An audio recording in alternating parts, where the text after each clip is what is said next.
नमस्कार दोस्तों, आप देख रहे हैं आपका अपना चैनल। आज हम आपको दिखाने जा रहे हैं राजस्थान की राजनीति से जुड़ा एक बड़ा खुलासा, एक ऐसा बयान जिसने पूरे प्रदेश में हलचल मचा दी है। डूंगरपुर बांसवाड़ा के सांसद राजकुमार रोत ने एक प्रेस कॉन्फ्रेंस के दौरान गंभीर आरोप लगाए हैं। उन्होंने दावा किया है कि एक आदिवासी विधायक को प्री प्लान तरीके से फंसाया गया, राजनीतिक दबाव बनाया गया और मीडिया को भी प्रभावित करने की कोशिश की गई। आज के इस वीडियो में हम आपको सुनाएंगे उनकी प्रेस कॉन्फ्रेंस की पूरी सच्चाई, उनके बयान के महत्वपूर्ण बिंदु और इसके पीछे की पूरी कहानी। वीडियो को अंत तक जरूर देखें। प्रेस कॉन्फ्रेंस में सांसद राजकुमार रोत ने सबसे पहले उस मामले का जिक्र किया जिसमें कृष्ण पटेल के खिलाफ कार्रवाई हुई। उन्होंने स्पष्ट शब्दों में कहा, कृष्ण पटेल जी यहां बैठे हुए हैं, इन पर कार्रवाई हुई, लेकिन हमारी पार्टी ने इस मामले को बहुत गंभीरता से लिया। हमने तुरंत अपनी पार्टी की ओर से एक स्वतंत्र कमेटी बनाई। उन्होंने बताया कि पार्टी ने निष्पक्ष जांच कराई और जांच में जो तथ्य सामने आए वो चौंकाने वाले थे। जांच में पता चला कि कुल 42 बार फोन पर बातचीत हुई थी, लेकिन सबसे महत्वपूर्ण बात यह थी कि इन 42 कॉल में से लगभग 32 से 33 कॉल उस दूसरे व्यक्ति की तरफ से किए गए थे। सांसद राजकुमार रोत ने इस कॉल रिकॉर्ड को लेकर एक बड़ा सवाल उठाया। उन्होंने कहा, जो व्यक्ति पैसे देता है वो बार बार फोन नहीं करता, जो व्यक्ति पैसे मांगता है वही बार बार फोन करता है। उन्होंने कहा कि अगर कोई व्यक्ति रिश्वत ले रहा होता तो वो खुद कॉल करता, लेकिन यहां उल्टा हुआ। जिस व्यक्ति ने आरोप लगाया उसी ने बार बार फोन किया। इससे साफ संकेत मिलता है कि ये एक सुनियोजित साजिश थी। सांसद राजकुमार रोत ने इस पूरे मामले को एक राजनीतिक साजिश बताया। उन्होंने कहा, आज भाजपा का मंडल अध्यक्ष किसी से नहीं डरता, तो भाजपा का विधायक प्रत्याशी हमारी एक क्षेत्रीय पार्टी के विधायक से क्यों डरेगा। उन्होंने उस व्यक्ति का नाम लेते हुए कहा, वो व्यक्ति रामनिवास मीणा है।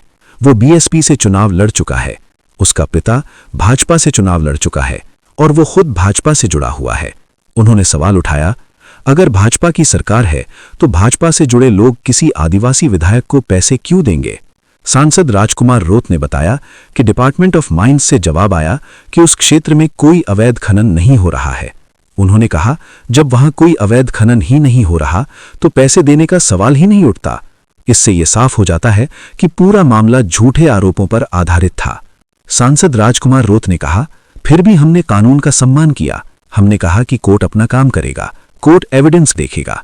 उन्होंने कहा, क्योंकि हमारे विधायक जेल गए इसलिए हमने कानून की प्रक्रिया का पालन किया। लेकिन उन्होंने ये भी कहा कि इस मामले में राजनीतिक दबाव साफ दिखाई देता है। सांसद राजकुमार रोत ने भाजपा नेताओं के बयान पर भी सवाल उठाया। उन्होंने कहा, भाजपा के विधायक, निर्दलीय विधायक और भाजपा के प्रदेश अध्यक्ष मदन राठौड़ कह रहे हैं कि ये एक नाटक था। उन्होंने कहा, अगर ये नाटक था तो फिर आदिवासी विधायक को जेल क्यों भेजा गया। उन्होंने आरोप लगाया कि राष्ट्रीय पार्टी के विधायकों को बचाया जा रहा है, लेकिन आदिवासी विधायक को निशाना बनाया जा रहा है।